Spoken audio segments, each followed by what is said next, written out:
So morning everyone. Thank you PBF and Rohit for this opportunity. Uh, yeah.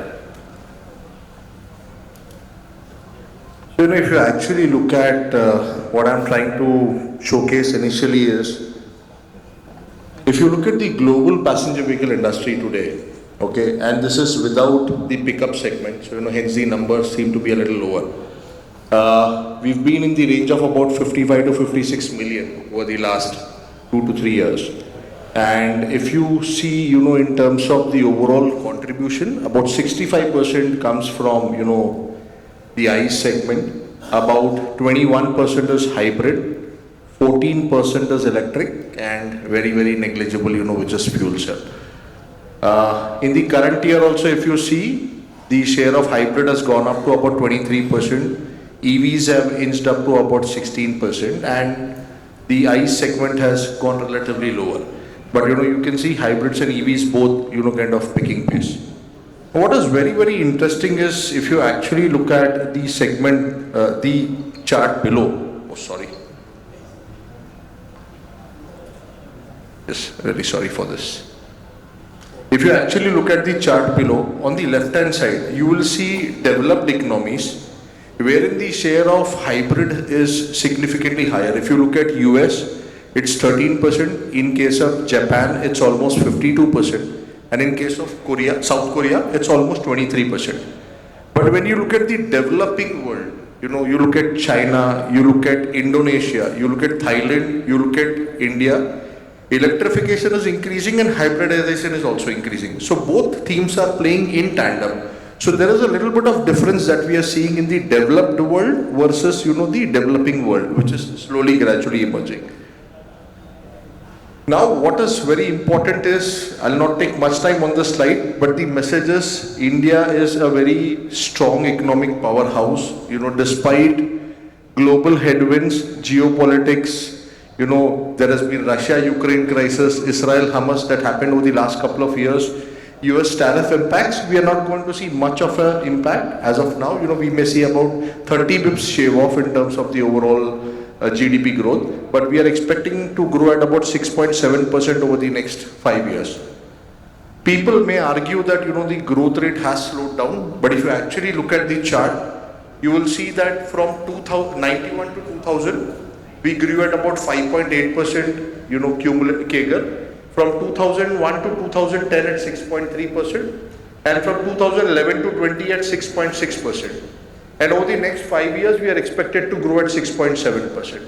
So we've been slowly, gradually inching up even in terms of our GDP growth. Now there are a couple of trends that are playing on.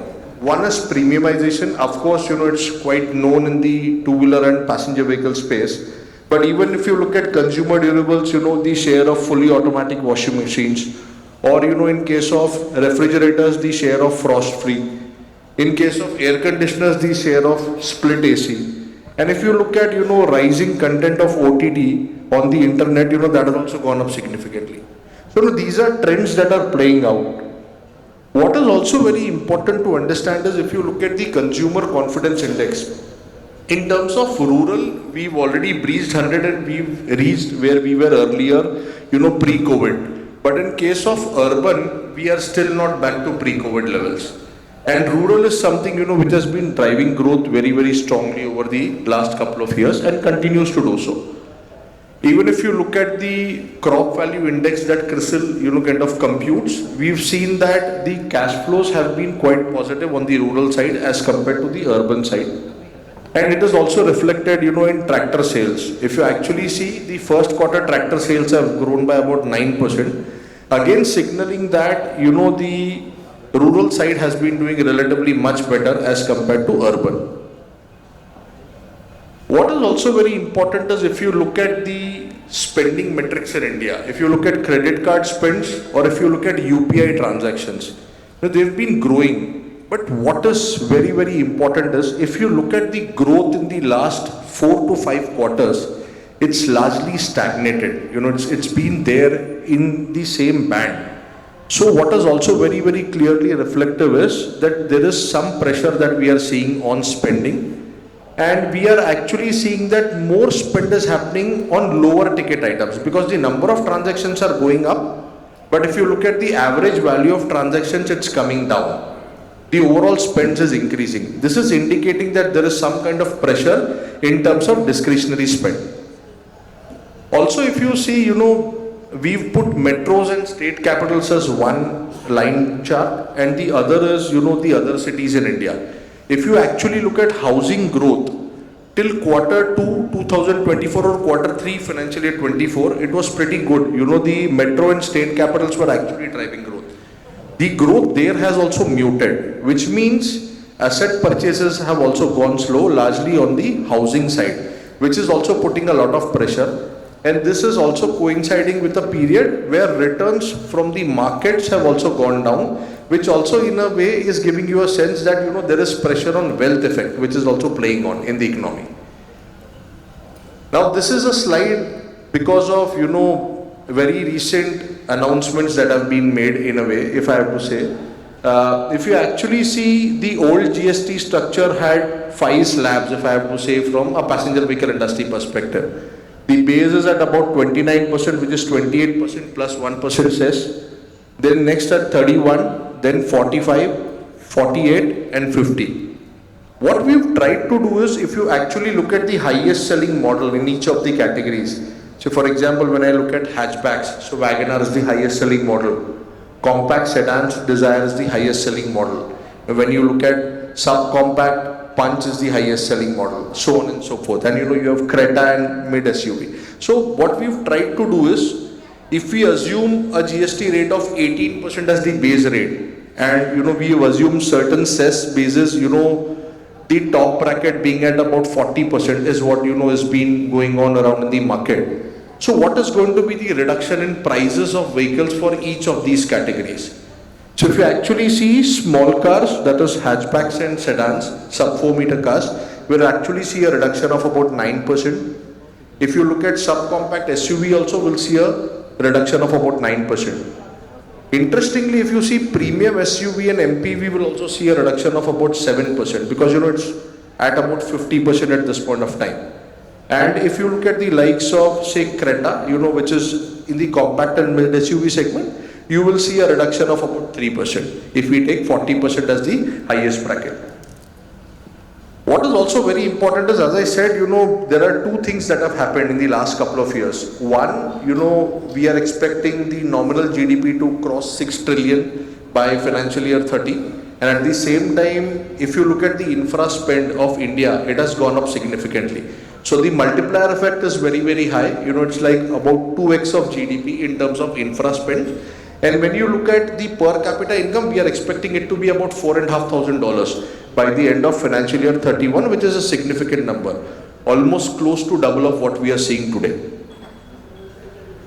Now, what is very important is, if you look at the industry over the last couple of years, from financial year 5 to financial year 25, it is very, very heartening to see that the industry has an impressive growth rate of 9.6%, which is phenomenal. Even if you look at financial year 5 to financial year 9, just pre-COVID, we grew at about 12.3% CAGR. But if you look at the last 4 to 5 years, we've seen the industry grow at a very muted rate of about 5% CAGR. Now, there are many things, which came in. One, of course, was COVID, but more so we saw in BS6 coming in.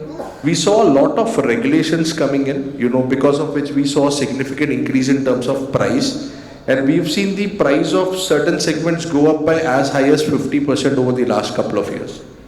And if you actually see, the overall industry has reached about 4.3 million by the end of financial year 25. This is domestic passenger vehicle industry that I'm talking about. Now, what is also very important is, if you look at car penetration, people keep referring to this number. There is a lot of headroom for growth. India is still at about 27 to 29 as compared to other economies, which are much higher. But what is also very important is that if you look at certain cities in India, they are very highly penetrated as compared to, various other cities, which is relatively lower penetrated. There is headroom for growth, but we will see growth coming in beyond the top 25 cities, where the growth will be driven at a much faster pace and where passenger vehicle penetration is relatively lower.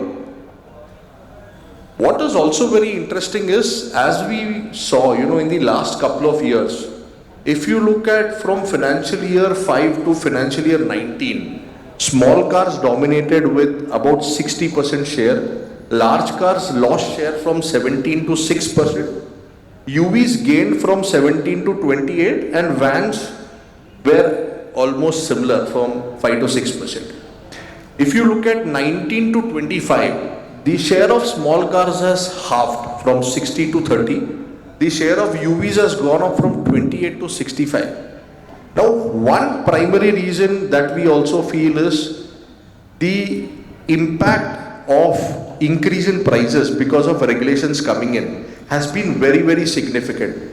The incomes have not increased at a very similar pace, and hence this is one segment which has got impacted. Now, as I mentioned earlier, or as I stated earlier, you are seeing that spending has also softened over the last couple of quarters. Possibly the government is realizing that they need to do something, and we are seeing one action in terms of reduction in GST rates which is being proposed, and which will hopefully get the small car going to a great extent is what we feel over the next couple of quarters. What is very important to understand is this is a far more structural shift than what we've seen in financial year 8-9 because of the global meltdown crisis, where excise duty was reduced from 16 to 12 and then from 12 to 8. But that was again brought back to 16%. Now this reduction is more of a structural move, wherein 18% will continue to stay going forward. So what is very important to understand is this may be a relatively slower move in terms of reflection on sales, because there a lot of pre-buying also happened because they knew that the rates are going to go up. Here it's going to stay going forward. So that may be another reason why financial year 26 may see limited improvement, but financial year 27 may see a significant uptick. Also, just 2 minutes. If you also look at the overall industry, on the small car side also premiumization is increasing, and compact UVs have actually kind of taken up a lot of share on the UV side. I'll skip this in benefit of time. I'll go to the forecast directly. What we believe is we are expecting the industry to grow by about 5.5 to 7.5% till financial year 30, reaching almost 5.5 million. And we are expecting exports to grow at anywhere in the range of 9 to 10 million, 10%, reaching almost a figure of 1 million. So by the end of financial year 30, we should see the industry clocking anywhere between 6.5 to 7 million in terms of overall sales. Thank you very much. Thank you. Thank you.